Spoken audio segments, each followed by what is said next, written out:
Hello everyone, welcome back to the channel. तो आज हम कोशिश करेंगे कि जो हमारा बड़ा सा इम्पॉर्टेंट टॉपिक है that is nerve muscle physiology, इसके जितने भी इम्पॉर्टेंट टॉपिक है सबसे पहले तो वो कवर हो जाए।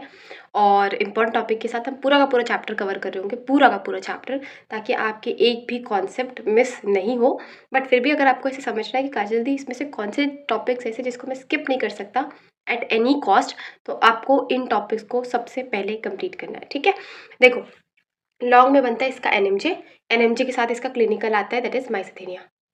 ठीक, दूसरा आरएमपी यूजुअली कहीं कहीं जनरल फिजियोलॉजी में है, कहीं कहीं किसी किसी किताब में इसमें भी है। फिर एक्शन पोटेंशियल अगर आता है तो किस्मत अच्छी है, क्योंकि हम 11th-12th से पढ़ते हुए आ रहे हैं। और फिर इसके अलावा जो एसएक्यू बनते हैं इस चैप्टर से, तो काफ़ी सारे यूनिट्स बन सकते हैं।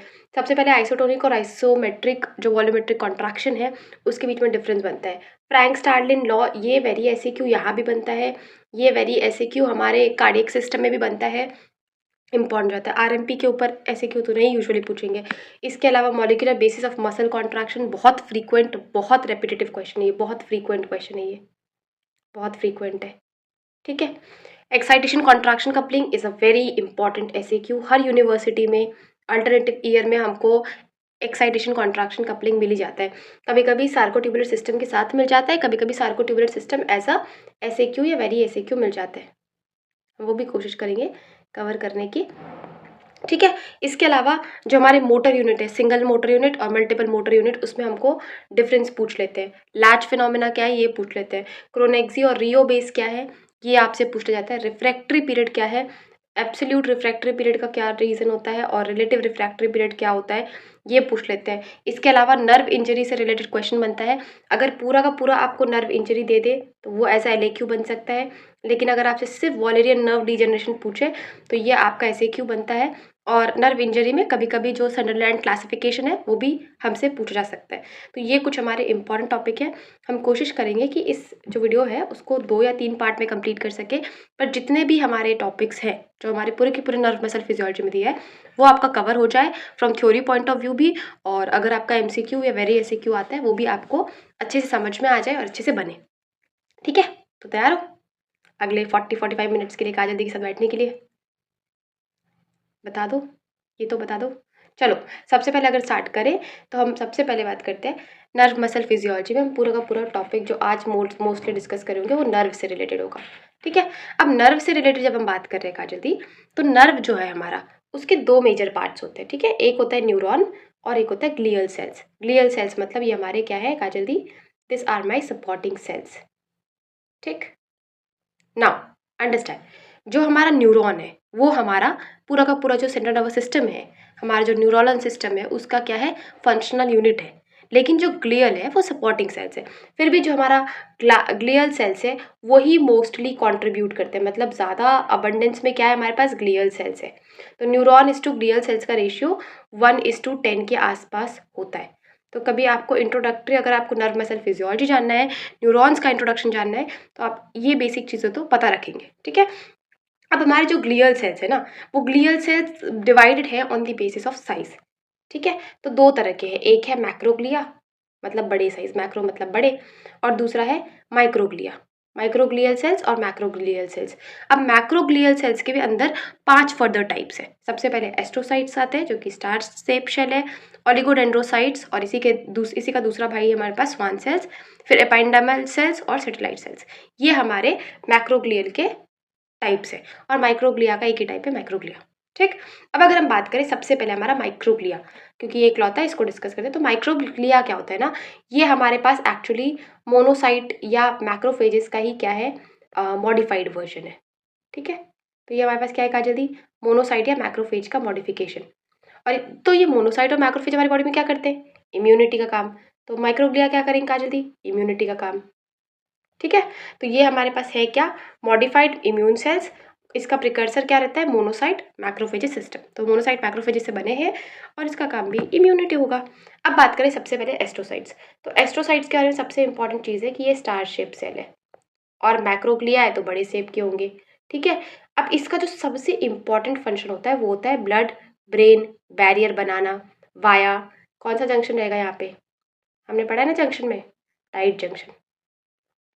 ये एस्ट्रोसाइट का सबसे इम्पॉर्टेंट या क्रिटिकल या मोस्ट इम्पॉर्टेंट फंक्शन है, ठीक है।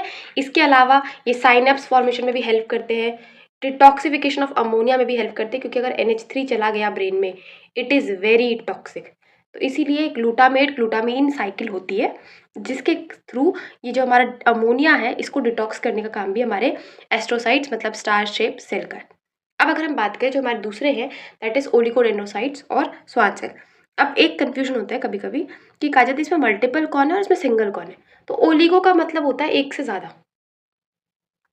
जैसे हमने क्या पढ़ा है, ओलिगोसैकेराइड्स 2 से 10 यूनिट, राइट। तो ओलिगो का मतलब होता है एक से ज़्यादा, मतलब एक दो, दो तीन, 2 से 10 मान लो, ठीक है। तो ओलिगो मतलब मल्टीपल।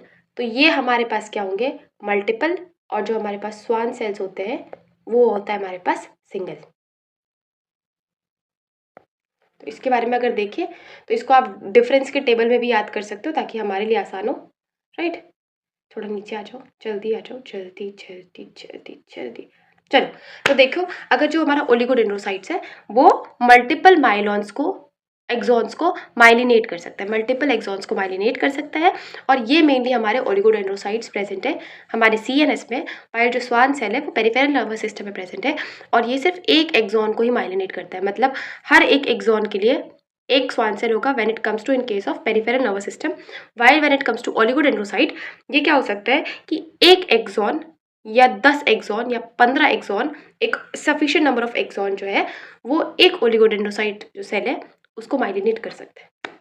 अब हमारे पास न्यूरॉन्स का क्लासिफिकेशन है ऑन द बेसिस ऑफ कितने पोल्स है उसके, ठीक है। पोल्स 1 2 3 4। तो एक तो होता है यूनिपोलर, यूनिपोलर का मतलब एक ही पोल है काजल दी। बाईपोलर का मतलब 2 पोल है। सूडो यूनिपोलर मतलब एक ही पोल से निकला है लेकिन वो दिख हमको 2 पोल जैसा रहा है। और मल्टीपोलर तो बहुत सारे पोल है।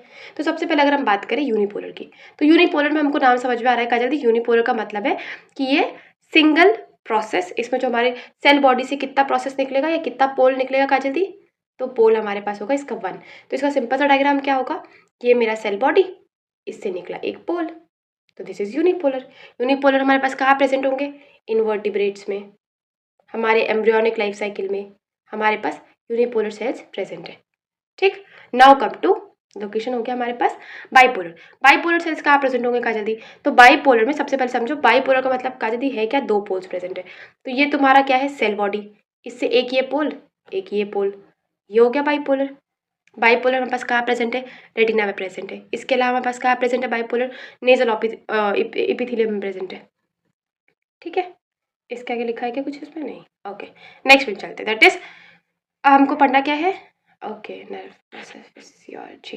नेक्स्ट हमको पढ़ना है सूडो यूनिपोलर। सूडो यूनिपोलर का मतलब है कि ये शो कर रहा है कि 2 है लेकिन ये एक्चुअली में एक है, ठीक है। कैसे, ये सेल बॉडी था, ठीक है, इससे निकला एक ही एक्सॉन था बट ये बाइफर्केट हो गया, उस एक एक्सॉन का बाइफर्केशन हो गया। और ये हमको मिलता है DRG में, डॉर्सल रूट गैंग्लियन में, स्पाइनल कॉर्ड के डॉर्सल रूट गैंग्लियन में हमको सूडो यूनिपोलर देखने को मिलेगा। तो यहाँ पे क्या है, सिंगल है जो कि स्प्लिट हो गया 2 में, शो ऑफ कर रहा है, मतलब रिलेशनशिप में है नहीं बट इसे आपको बता रहा है कि I am there in relationship, that is pseudo unipolar. अब आते हैं फाइनली हमारे पास मल्टीपोलर, और मल्टीपोलर ही वो एक्चुअली न्यूरॉन है जो कि हमारा पूरा का पूरा mainly CNS, spinal, motor, sensory, जितने भी हमारे मेनली न्यूरॉन्स है वो मल्टीपोलर है। मल्टीपोलर का मतलब क्या है काजल दी, ये सेल बॉडी, इससे निकला एक एक्सॉन और इसके पास बहुत सारे फर्दर पोल है जो कि जिसको हम क्या नाम देते हैं, डेंड्राइट्स। तो ये हमने देखा है ना बचपन से, दिस इज मल्टीपोलर न्यूरॉन, ठीक है। अब जो हम न्यूरॉन के बारे में थोड़ा सा पढ़ते हैं, तो न्यूरॉन में हम मल्टीपोलर न्यूरॉन को डिस्कस करेंगे। अब देखो हमने न्यूरॉन के 2 पार्ट्स देखे, ठीक है। क्या 2 पार्ट्स हो गए काजल दी, एक तो होगा सेल बॉडी, सेल बॉडी तो होना ज़रूरी ही है क्योंकि न्यूक्लियस वगैरह कहाँ जाएंगे फिर, और दूसरा होगा हमारे पास प्रोसेस या पोल, जो भी बोल लो, ठीक है। अब ये जो सेल बॉडी है इसको सोमा बोल दो, इसको पेरिकैरियन बोल दो, कुछ भी नाम दे दो, सेल बॉडी याद रखो बस, ठीक है। और जो प्रोसेस है इसमें हमारे पास 2 चीज़ें हो सकती है, एक होगा एक्सॉन और दूसरा होगा हमारे पास डेंड्राइट, ठीक। नाउ अब हम समझते हैं एक चीज़ में, सबसे पहले अगर हम सेल बॉडी की बात करें तो सेल बॉडी में हम बचपन से हम cell the unit structure unit of life में पढ़ते हैं कि ये मेरा सेल बॉडी है, इसके अंदर सबसे पहले तो न्यूक्लियस होगा, ठीक है, जो मेजर हमारे इम्पॉर्टेंट ऑर्गेनेल है। इसके अलावा सारे ऑर्गेनेल होंगे, माइटोकॉन्ड्रिया, गोल्गी बॉडी जो तुमको दिख समझ में आ रहा है, सब सब होंगे। इसके अलावा इसमें छोटे छोटे ग्रैन्यूल्स होते हैं जिसको हम क्या बोलते हैं काजल दी? निजल्स ग्रैन्यूल्स। अब ये निजल्स ग्रैन्यूल क्या करते हैं? तो निजल ग्रैन्यूल्स क्या होते हैं? रफ एंडोप्लाज्मिक रेटिकुलम के फ्रैगमेंट है। अब आर का फ्रैगमेंट है, मतलब प्रोटीन प्लस एंडोप्लाज्मिक रेटिकुलम। और हाँ, तो ये करेगा क्या काजल दी? ये सिंथेसाइज करवाएगा प्रोटीन को, ठीक है। रफ एंडोप्लाज्मिक रेटिकुलम हमको पता है ना, endoplasmic reticulum is the factory of protein. Protein बनता ही वहीं पे है। कौन सा प्रोसेस होता है?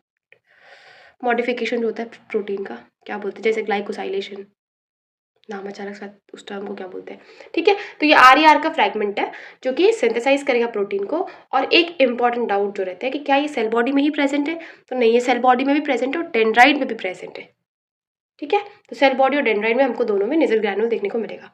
अब हम बात करें डेंड्राइट्स की, तो डेंड्राइट क्या है? हमारे फिंगर लाइक प्रोजेक्शन। अब डेंड्राइट का काम क्या है? डेंड्राइट का काम है कि काजल दी ये एक न्यूरॉन था ऊपर से, ठीक है, और ये मेरा सेल बॉडी था और ये मेरा दूसरा न्यूरॉन था। तो ये इसका डेंड्राइट हो गया, ये इसका एक्सॉन हो गया। यहाँ से सिग्नल आ रहा है तो इस डेंड्राइट ने क्या किया? इस सिग्नल को रिसीव किया। तो डेंड्राइट क्या करता है? रिसीविंग है, जो एयरपोर्ट पे जाता है आपके रिलेटिव को लेने, दैट इज डेंड्राइट, ठीक है। ये हमारे पास डेंड्राइट स्कैन हो गया। नाउ बात करें एक्सॉन से रिलेटेड चीज़ों की, तो एक्सॉन से रिलेटेड जो एक टर्म कन्फ्यूजन लगता है that is axon hillock. But axon hillock का एक्सॉन से दूर दूर तक कोई रिश्ता नहीं है। एक्सॉन हिलॉक एक्चुअली में सेल बॉडी का ही पार्ट है, या सोमा का ही पार्ट है। सेल बॉडी का वो पार्ट है जहाँ पे जाकर के क्या बोलते हैं, एक्सॉन शुरू होगा। तो एक्सॉन हिलॉक का मतलब एक्सॉन से रिलेटेड नहीं है, it is a misnomer. Misnomer मतलब गलत नाम मिल गया बेचारे को, ठीक है। ये किसका पार्ट है काजल दी?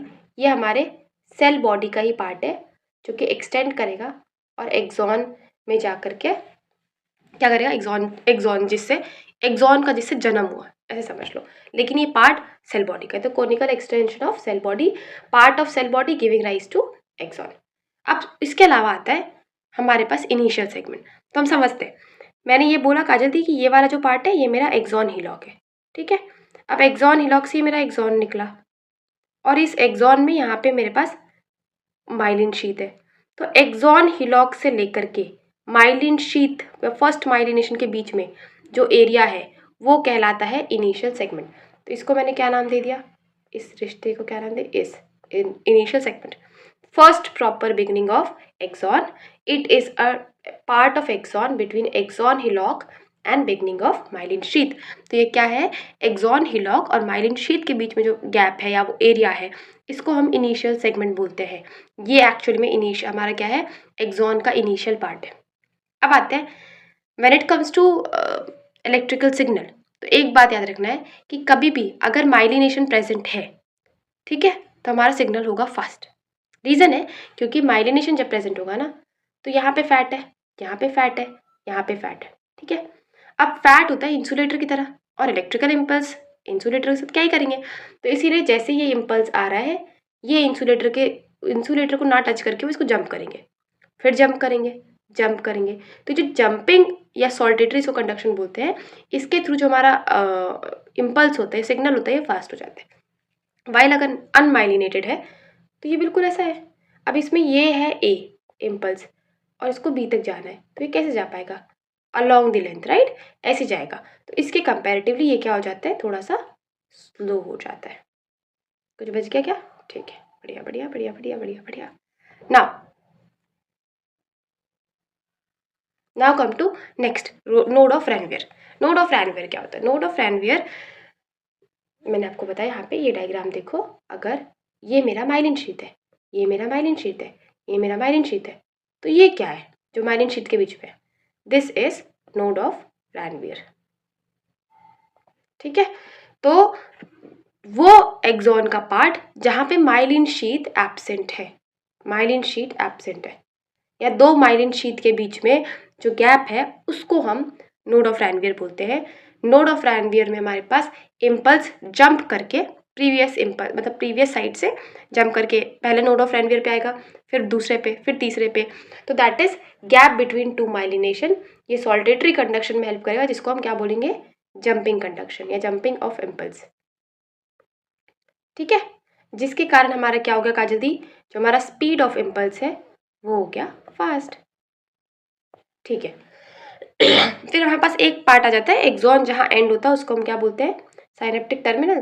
Synaptic terminal, synaptic knob, synaptic knob में साइनेप्टिक वेसिकल्स, साइनेप्टिक वेसिकल्स में न्यूरोट्रांसमीटर्स, और न्यूरोट्रांसमीटर्स हमारे आगे सिग्नल को ट्रांसमिट करेंगे। ये हमारा एक बेसिक न्यूरॉन का क्या हो जाता है, इंट्रोडक्शन वाला पोर्शन। इससे ज़्यादा आपको फिलहाल के लिए न्यूरॉन में जाने के लिए कुछ ज़रूरत नहीं है। ठीक है, तो हमने देखा एक्सॉन हिलॉक किसका पार्ट है, सेल बॉडी का पार्ट है, जिसके बाद एक्सॉन आएगा, इनिशियल सेगमेंट एक्सॉन हिलॉक और पहला माइलिनेशन के बीच का गैप है।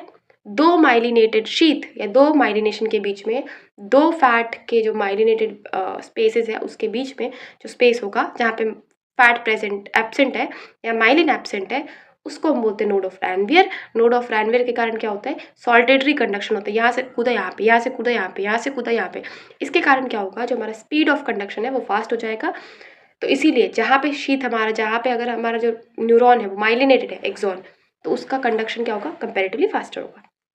अब अगर हम बात करें तो नर्व कंडक्शन की वेलोसिटी को क्या क्या चीज़ें इम्पैक्ट करती है, तो इसमें सबसे पहला अगर हम बात करें नर्व कंडक्शन की वेलोसिटी को जो इम्पैक्ट करेगा वो है हमारे पास माइलिन। तो माइलिन क्या करेगा, माइलिन हमको प्रोवाइड करता है इंसुलेशन। हमने देखा था कि कहाँ, जहाँ काजल्दी इंसुलेटेड होगा वहाँ पे हमारा इम्पल्स नहीं जाएगा।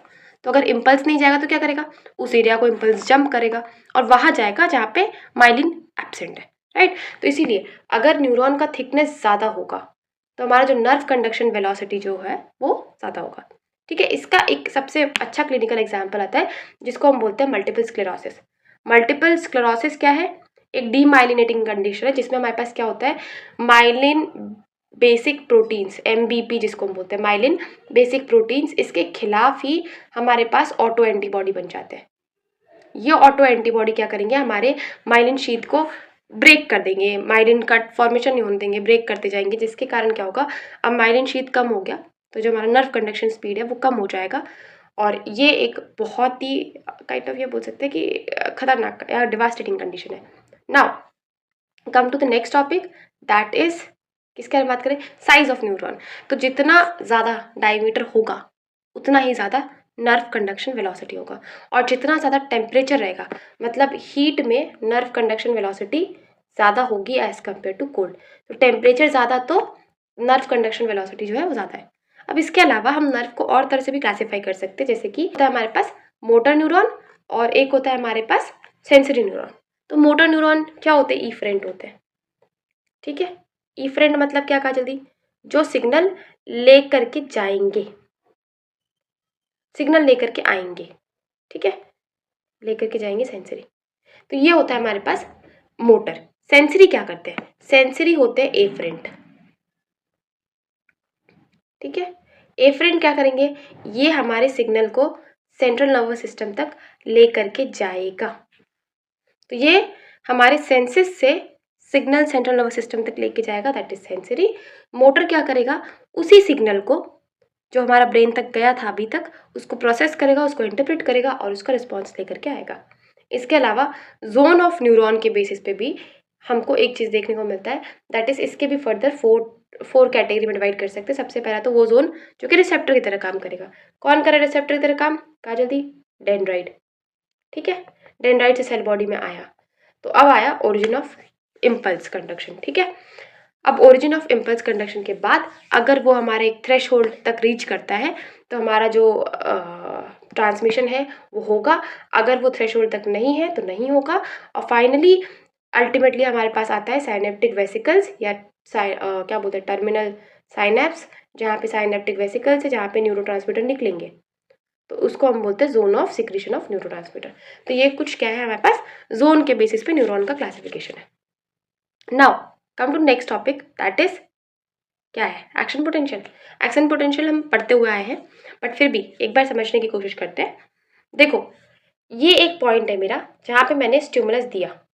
ठीक है, ये मैंने स्टिमुलस दिया और स्टिमुलस देते से तुरंत रिस्पॉन्स नहीं आया। ठीक है, स्टिमुलस दिया और मान लो एक्स अमाउंट का टाइम लगा, फिर रिस्पॉन्स आया।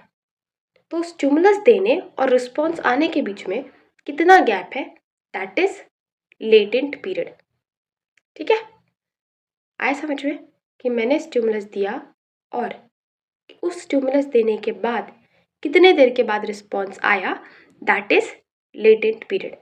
अब लेटेंट पीरियड का जो रिस्पॉन्स आया तो हमारा जो न्यूरॉन है वो ऑल और नन लॉ फॉलो करता है, मेनली एक्शन पोटेंशियल। ठीक है, जैसे रिस्पॉन्स आया तो रिस्पॉन्स में सबसे पहले क्या होगा, डीपोलराइजेशन का फेज। डीपोलराइजेशन का फेज आएगा, फिर पीक पे पहुंचेगा at 35 millivolt. 35 millivolt के बाद ये वापस आने लगेगा अपने आरएमपी की तरफ, जिसको हम रीपोलराइजेशन बोल रहे हैं। पर रीपोलराइजेशन के बाद इसमें कुछ तो ऐसा होता है कि ये आरएमपी से भी नीचे धंसता चला जाता है और फिर इसको समझ में आता है कि अरे यार मैं तो अपने लोकेशन से एक्स्ट्रा आगे निकल आया हूँ, फिर ये वापस जाता है अपने लोकेशन की तरफ। तो जब आरएमपी से भी नीचे आ जाता है उसको हाइपर पोलराइजेशन बोलते हैं, और फिर जब वापस जाता है फिर ये फाइनली अचीव करता है आरएमपी का स्टेज। ठीक है, तो अल्टीमेटली अगर हम देखें, सबसे पहले तुमने स्टिमुलस दिया, वेट किया कि रिस्पॉन्स आएगा, रिस्पॉन्स आएगा, रिस्पॉन्स के भी पार्ट्स एक्चुअली में, पर हमारे जो इसको अगर हम फेज वाइज देखें तो ये डीपोलराइजेशन है। अब इसमें भी क्या होता है, सबसे पहला एक फेज आता है कि तुमने अगर रिस्पॉन्स एक पर्टिकुलर मिली वोल्ट से कम दिया, वो इतना नहीं है कि थ्रेशोल्ड को रीच कर सके, तो रिस्पॉन्स जनरेट नहीं होगा। ठीक है, लेकिन अगर उसने थ्रेशोल्ड को रीच कर दिया तो अब क्या करेगा, डीपोलराइजेशन होगा और उसमें भी एक स्टेज आता है जिसको हम ओवरशूट बोलते हैं, जो कि होता है +0 मिली वोल्ट से +35 मिली वोल्ट तक एकदम तेजी से पहुंचना, दैट इज ओवरशूट। और +35 क्या कहा जाती, +35 हमारा पीक है। +35 पहुंचने के बाद अब उसको समझ में आता है कि ये मेरा टॉप ऑफ अचीवमेंट है, अब मुझे वापस अपने घर की तरफ जाना है, अपने पेरेंट्स के साथ रहना है, और वो होने लगता है थोड़ा थोड़ा थोड़ा थोड़ा डाउन, जिसको हम क्या बोलते हैं, रीपोलराइजेशन। अब रीपोलराइजेशन के बाद आइडियली नर्व को जाना चाहिए आरएमपी में, मतलब जहाँ से शुरू किया वहीं पे ख़त्म। लेकिन कुछ तो होता है इसको, कुछ तो नशे रहते हैं इसके कि ये अपने घर पे जहाँ तक पहुँचना चाहिए उससे थोड़ा और आगे निकल जाता है इन ऑपोजिट डायरेक्शन। बाद में इसको थोड़ा आगे जाने के बाद रियलाइज़ होता है कि मैं आगे आ गया हूँ, तो अब मुझे वापस जाना पड़ेगा। तो जब वो आगे चला जाता है दैट इज़ हाइपर पोलराइजेशन, जब वो वापस आता है दैट इज़ आरएमपी। ठीक है, तो ये हमारा पूरा का पूरा जो न्यूरॉन है, हमारे न्यूरॉन अंकल, उनका एक्शन पोटेंशियल है। तो सबसे पहले देखें लेटेंट पीरियड क्या है, कहा जाती टाइम गैप बिटवीन स्टिमुलस के आने और रिस्पॉन्स के प्रोड्यूस होने के बीच में। ठीक, अब फेजेस क्या है, सबसे पहले तो होता है लोकल पोटेंशियल। लोकल पोटेंशियल मतलब मैंने आपको बताया जब तक थ्रेशोल्ड नहीं होगा रीच, तब तक आप कितना भी कर लो रिस्पॉन्स नहीं आएगा। ठीक है, क्योंकि ये फॉलो करता है हमारा एक्शन पोटेंशियल ऑल या नन। अगर थ्रेशोल्ड दे दिया तो रिस्पॉन्स मिलेगा, थ्रेशोल्ड नहीं दिया, अगर एक भी कम है तो नहीं मिलेगा रिस्पॉन्स। ठीक है, तो इसमें जो हमारा पोटेंशियल होता है वो होता है -70 टू -55 मिली वोल्ट। इतने पोटेंशियल तक इसको हम लेटेंट पीरियड या फायरिंग लेवल बोलते हैं, पर ये रिस्पॉन्स प्रोड्यूस नहीं कर पाएगा। अब ये होता क्यों है काजल दी, ये -55 पे क्यों रुक गया, रीज़न है क्योंकि यहाँ पे हमारा जो इन्फ्लक्स है सोडियम का वो काफ़ी स्लो रहता है, इतना स्लो रहता है कि वो रिस्पॉन्स प्रोड्यूस नहीं कर सके। लेकिन as soon as the response reaches, अब ये -55 के से -54 -53 तक पहुंचा या -54 पर भी पहुंचा, क्योंकि -55 है थ्रेशोल्ड, तो -54 पे पहुंचा तो अब ये रिस्पॉन्स प्रोड्यूस कर देगा। ठीक है, तो जो हमारा उस फेज को हम बोलते हैं दैट इज डीपोलराइजेशन। और डीपोलराइजेशन का मतलब क्या है काजल दी, डीपोलराइजेशन का मतलब है जो हमारी पोलैरिटी है उसका रिवर्स होना।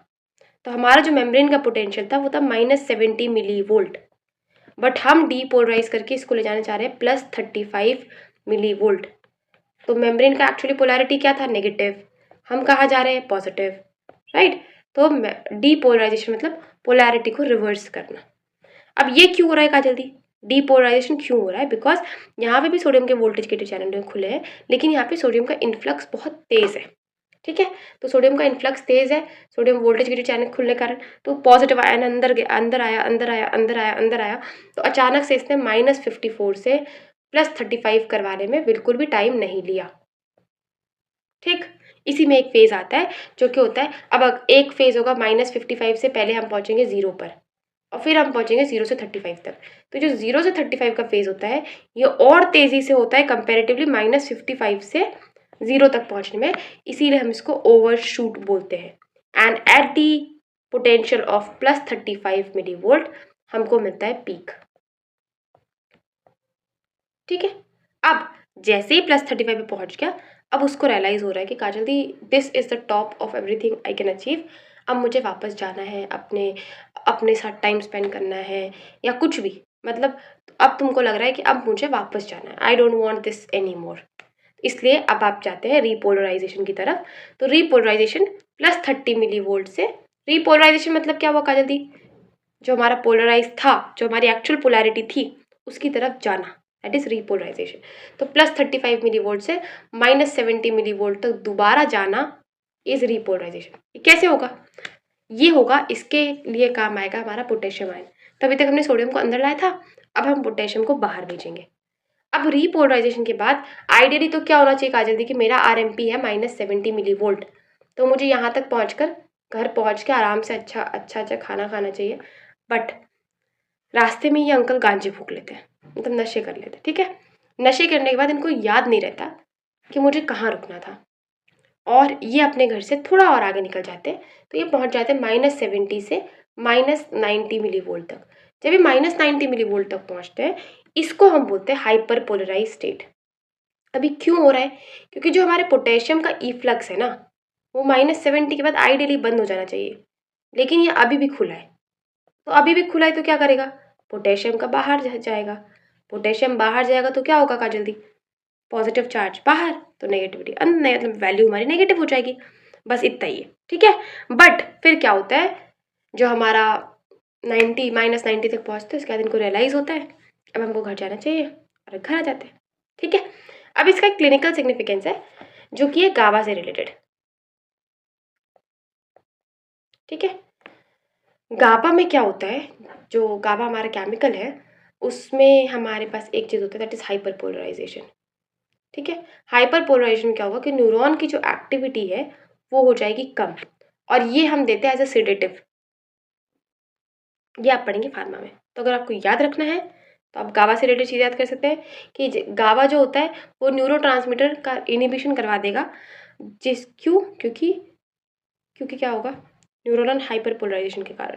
तो गाबा अल्टीमेटली करवाता न्यूरोनल हाइपर पोलराइजेशन है, जिसके कारण हमारे पास क्या होता है, जो न्यूरोनल फायरिंग अभी तक ज़्यादा हो रही थी वो कम हो जाएगी। न्यूरोनल फायरिंग कम करवाने का रीज़न है, ये आप पढ़ेंगे एंटीसाइकोटिक सेडेटिव्स के बारे में।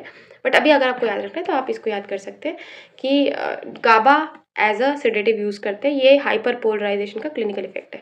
क्योंकि अभी वो फिर फार्मा का लॉन्ग आंसर क्वेश्चन है जो हम अभी डिस्कस क्या ही करेंगे, क्या ही फायदा आपको। अब आते हैं हमारे पास नेक्स्ट इंपॉर्टेंट टॉपिक, ये टॉपिक है हमारा रिफ्रैक्टरी पीरियड। अभी हमने एक लेटेंट पीरियड पढ़ा था। लेटेंट पीरियड का मतलब क्या था काजल दी, मैंने स्टिमुलस दिया और मुझे इतने देर तक वेट करना पड़ा कि रिस्पॉन्स आए, that is latent period. But this is not similar to refractory period. Refractory period का मतलब क्या है, देखो स्टिमुलस देने से रिस्पॉन्स आने तक का ड्यूरेशन वाज लेटेंट पीरियड।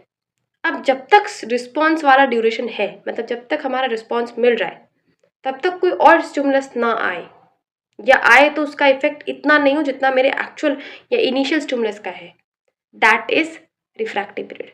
तो रिफ्रैक्टरी पीरियड मतलब क्या है, वो टाइम पीरियड जब एक्शन पोटेंशियल के बाद वाला, जिसमें जो नर्व है या मसल, जो भी हम पढ़े, चाहे नर्व के बारे में पढ़े चाहे मसल के बारे में पढ़े, वो या तो कर ही नहीं पाए, क्या उसके सेकेंड स्टिमुलस को रिस्पॉन्ड ही ना करे, और अगर करे तो बहुत कम लेवल तक कर पाए, दैट इज रिफ्रैक्टरी पीरियड। तो वो टाइम पीरियड जहाँ पे मेरा अभी एक्शन पोटेंशियल, अभी रिस्पॉन्स प्रोड्यूस हुआ है, तो अभी रिस्पॉन्स प्रोड्यूस होने के बाद जो हमारा मसल है या जो हमारा नर्व है वो अगला सेकेंड स्टिमुलस प्रोड्यूस ना कर सके, या तो ना कर सके या तो करे तो उसकी जो इंटेंसिटी वो बहुत कंपैरेटिवली कम हो। ये क्या फ़ायदा है इसका, अब समझो कि एक स्टिमुलस जा रहा था जो कि मसल को कॉन्ट्रैक्ट करवा रहा था, ऑन द स्पॉट दूसरा स्टिमुलस आएगा तो फर्दर कॉन्ट्रैक्शन हो जाएगा, एंड दिस कैन, इसका एक क्लिनिकल सिग्निफिकेंस रहता है अरिथमिया कार्डियक मसल में, राइट। क्या होता है, इरेगुलर हो जाता है कॉन्ट्रैक्शन। तो ये हमको इंश्योर करता है कि हमारा जो कॉन्ट्रैक्शन हो वो पहली बात तो यूनिडायरेक्शनल हो, और दूसरा हमारा जो एक्सेसिव कॉन्ट्रैक्शन है उसको प्रिवेंट किया जा सके।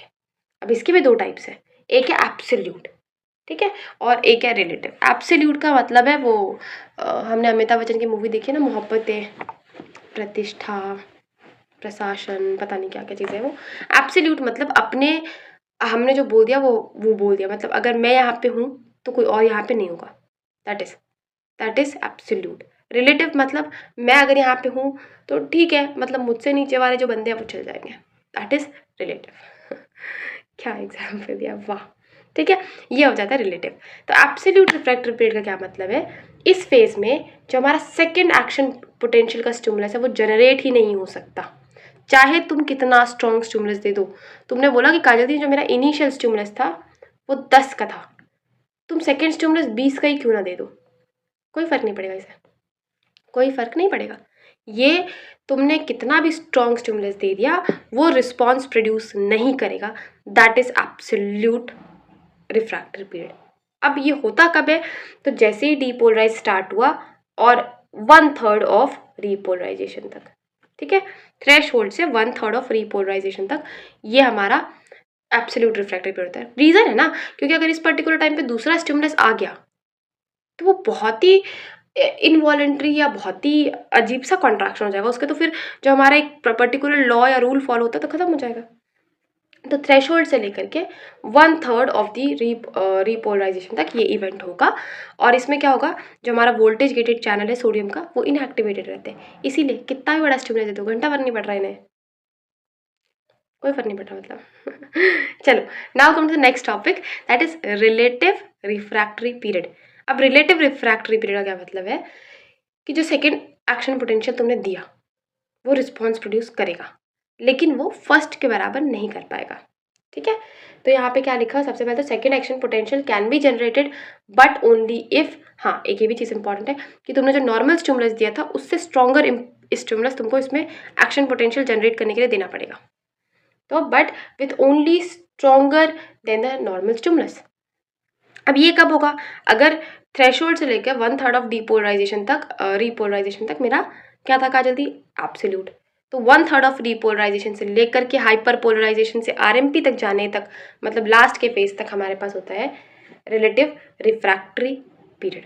ठीक है, तो ये अगर देखो, तो अगर ये तुम डायग्राम बनाओगे ऐसा कुछ, तो ये हमारा थ्रेशोल्ड अगर है और ये मान लो मेरा 1/3 ऑफ क्या है रीपोलराइजेशन। ठीक है, तो ये जो पूरा का पूरा पोर्शन होगा ये शुरू वाला, ये होगा तुम्हारा एब्सोल्यूट रिफ्रैक्टरी पीरियड, और यहाँ से लेकर के ये हाइपर पोलराइजेशन वापस यहाँ से लेकर यहाँ तक वाला जो ड्यूरेशन होगा this will be relative refractory period, और इन दोनों को मिला देते तो इफेक्टिव रिफ्रैक्टरी पीरियड या रिफ्रैक्टरी पीरियड इन टोटल जिसको हम बोलते हैं वो बनता है।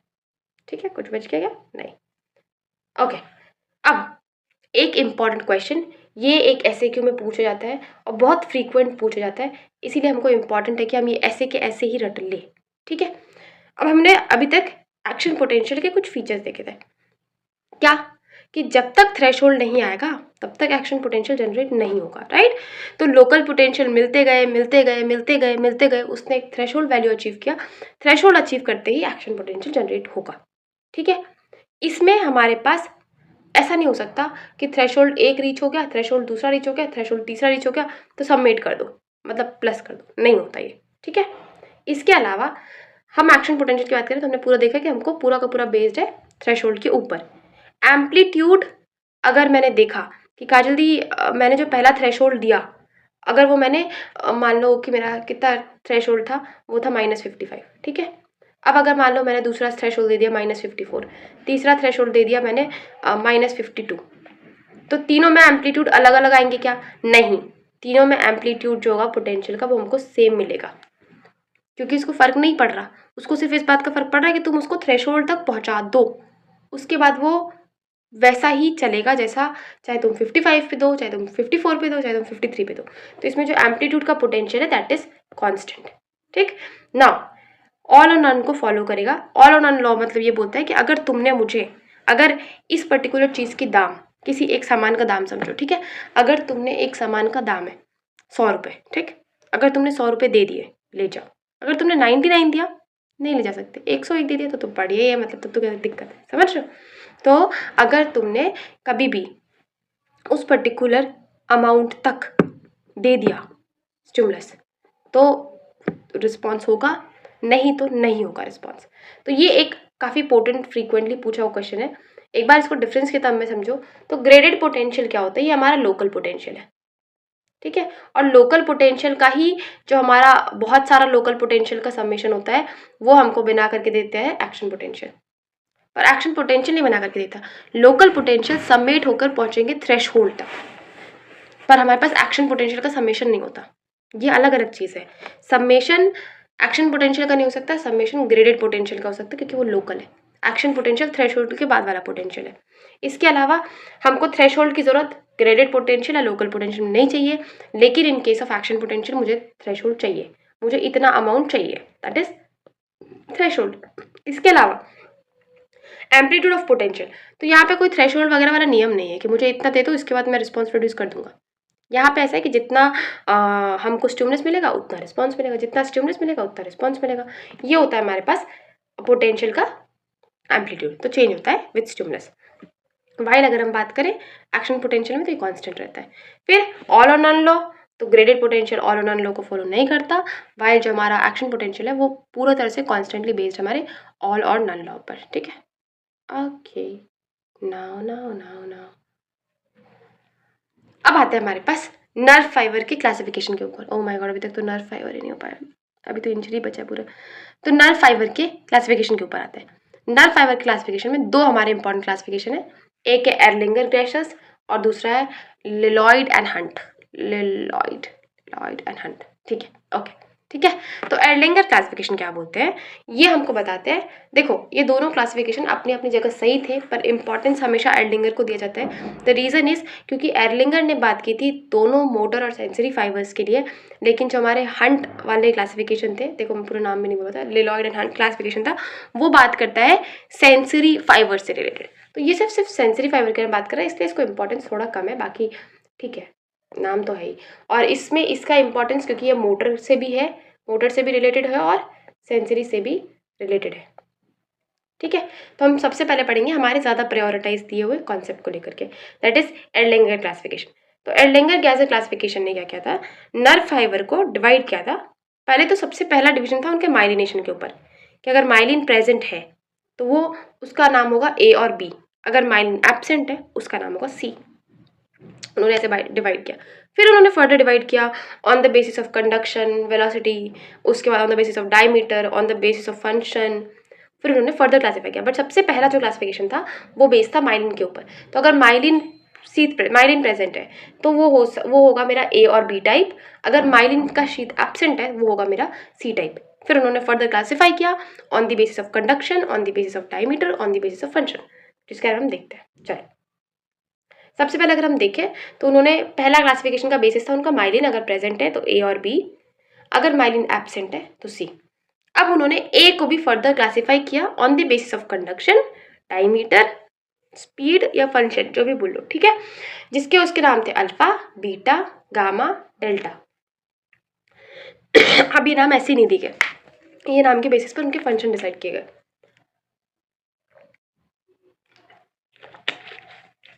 अंडरस्टैंड, अगर हम ए अल्फा से सी की तरफ जाए तो डायमीटर बढ़ेगा, कंडक्शन वेलोसिटी बढ़ेगा, जो हमारा एक्शन पोटेंशियल का स्पाइक होता है वो कम हो जाएगा।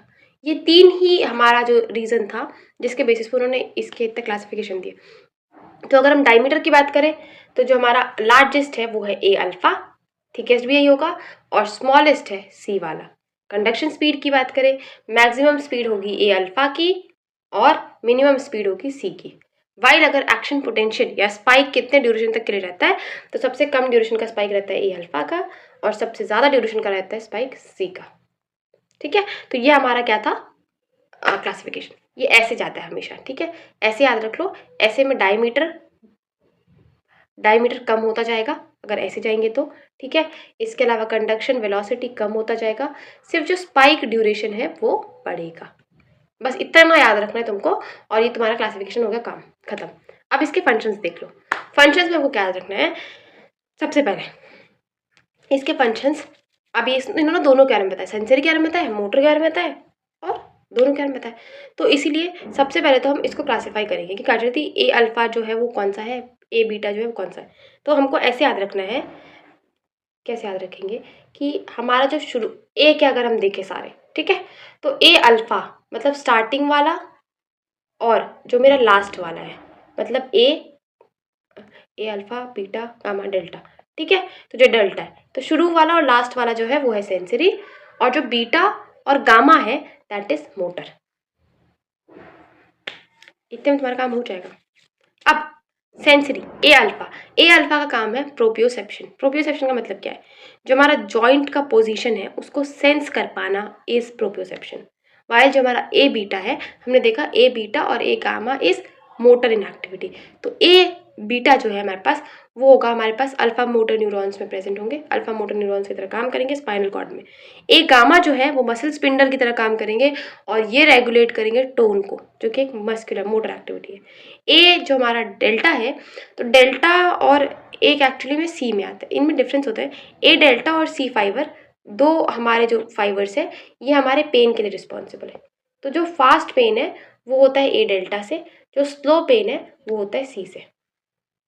ठीक है, अब बचा हमारे पास क्या कहा जल्दी, बी बचा। तो बी हमारे पास क्या करते हैं, प्री गैंग्लियोनिक फाइबर की तरह काम करते हैं, pre ganglionic autonomic nervous fibre को काम करते हैं, को ट्रांसमिट करते हैं। और सी हमारे स्लो पेन के साथ पोस्ट गैंग्लियोनिक जो हमारे ऑटोनॉमिक नर्वस फाइबर है उसकी तरह फंक्शन करते हैं। ठीक है, तो ये हमारे सारे के सारे क्या हो गए क्लासिफिकेशन। ए अल्फा प्रोप्रियोसेप्शन, ए बीटा क्या काम कर रहा है अल्फा मोटर न्यूरॉन, देन ए गामा मोटर स्पिंडल या स्पिंडल, हाँ स्पिंडल फाइबर इसको बोलते हैं। ठीक है, जिसमें हमारे पास टोन रेगुलेट कर रहा है। देन हमारे पास आता है ए डेल्टा फास्ट पेन, जो कि फर्स्ट पेन उसको बोलते हैं। देन हमारे पास आता है बीटा, जो कि preganglionic autonomic nerve fiber की तरह काम करेगा। और इसके अलावा आते हैं सी, बीटा नहीं एक्चुअली बी, फिर सी आता है, सी मतलब डल पेन या स्लो पेन या सेकेंडरी पेन। और इसके अलावा हमारे आता है पोस्ट गैंग्लियोनिक फाइबर्स। ठीक, now come to next type, that is हमको कुछ चीज़ें जो याद रखनी है, दैट इज ए फाइबर जो है हमारे ए हमारे माइलिनेटेड है, ए बी माइलिनेटेड है, सी अनमाइलिनेटेड है। तो ये माइलिनेटेड है, इनका कंडक्शन फास्ट है। हमने देखा कि डायमीटर वाइज भी ए अल्फा सबसे बड़ा है, कंडक्शन वाइज भी सबसे बड़ा होगा, क्योंकि हम इधर से इधर की तरफ जा रहे थे तो क्या होता था जल्दी, कंडक्शन वेलोसिटी कम हो रहा था, डायमीटर कम हो रहा था। तो यही लिखा हुआ है कि जो ए अल्फा है वो क्या है, लार्जेस्ट है और फास्टेस्ट है। बात करें बीटा फाइबर की, तो बीटा फाइबर जो है वो हमारे पास है माइलिनेटेड और कंपैरेटिवली ए के स्लो है। और ये हमारे पास किस में इन्वॉल्व होंगे, ऑटोनॉमिक प्री गैंग्लियोनिक कंडक्शन में इन्वॉल्व होंगे। वाइल जो हमने सी वाला देखा था वो था अनमाइलिनेटेड काजल दी, वो डल पेन में काम आ रहा था। इसके अलावा वो इन्वॉल्व होंगे पोस्ट गैंग्लियोनिक कंडक्शन में। बस ये इंपॉर्टेंट टॉपिक थे। हमारे पास ऑलरेडी 42 मिनट्स हो चुके हैं। मैंने सोचा था कि नर्व इंजरी और नर्व वाले जितने भी पोर्शन है वो खत्म हो जाएंगे आज, लेकिन नहीं, अभी तो हमने इतने बड़े टॉपिक का सिर्फ 17 पेजेस किया है, राइट। बट कोई बात नहीं, और कोशिश करेंगे नेक्स्ट पार्ट में इसको और जल्दी कवर करने की, ताकि हम अगले सैटरडे से पहले कोशिश कर सकते हैं कि अगर ख़त्म हो जाए तो ख़त्म हो जाए। ठीक है, और बताओ कैसा लगा, कुछ समझ में आया, कुछ डाउट बचा, और कुछ ऐसा लगा कि काजल दी अब ये मुझे अभी तक क्लियर नहीं था, अब समझ में आ गया है, तो कमेंट सेक्शन में ज़रूर बताना। और बताओ पार्ट 2 कब चाहिए ये बता देना। और ये जो वीडियोज़ है इनके आपको पार्ट्स भी मिल जाएंगे, क्योंकि होता है ना कि मुझे अभी काजल दी, मुझे अभी सिर्फ टीचर ने, प्रोफेसर ने सिर्फ नर्व फाइबर क्लासिफिकेशन पढ़ाया, तो मैं क्यों पूरा नर्व में फिजियोलॉजी पढ़ूँ। तो इसीलिए इसी पार्ट्स को कोशिश यही रहेगी कि यही पार्ट्स को मैं अपलोड कर दूँ, क्योंकि ना काफ़ी अच्छे दिख रहे हैं ये एक्चुअली नोट्स। हाय नजर नहीं लगे इसलिए। ठीक है, और तब तक के लिए मिलेंगे नेक्स्ट वीडियो में। Till then bye, take care.